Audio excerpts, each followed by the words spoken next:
For some time now, I have been coming to terms with my fantasies, my desires. What I mean is that I'm starting to come to terms with the fact that they will remain just those. One such fantasy of mine concerns the physical experience and secrecy associated with the mikveh.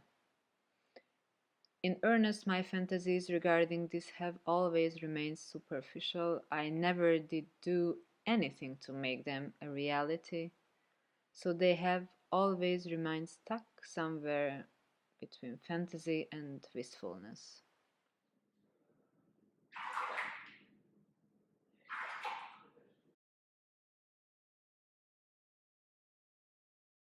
I address mostly the preparations. They in themselves are interesting. I am well aware that these are practical things: removing my eyeshadow, my nail polish, cutting my nails, washing myself, combing my hair. Things one does several times a month anyway. But in the case of the mikveh, the context of these rituals became completely different. Returning to my fantasies and to its various elements, for example, it is to be completely enveloped by water. What sounds I hear, what the water itself is like, how I can stay in the proper posture while underwater.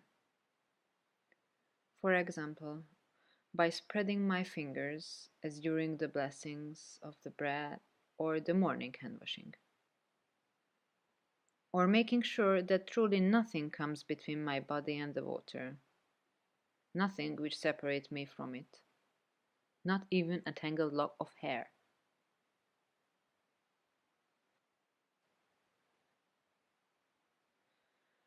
And now, all this fantasy, this collection of dreams which I just thought through the mikveh, mirrors exactly my relationship with the Jewish religion and tradition in general. After all, the possibilities of a religious life is always present tentatively. These periods of full assimilation and return to the tradition as ideals, as various contradictory phases routinely alternate.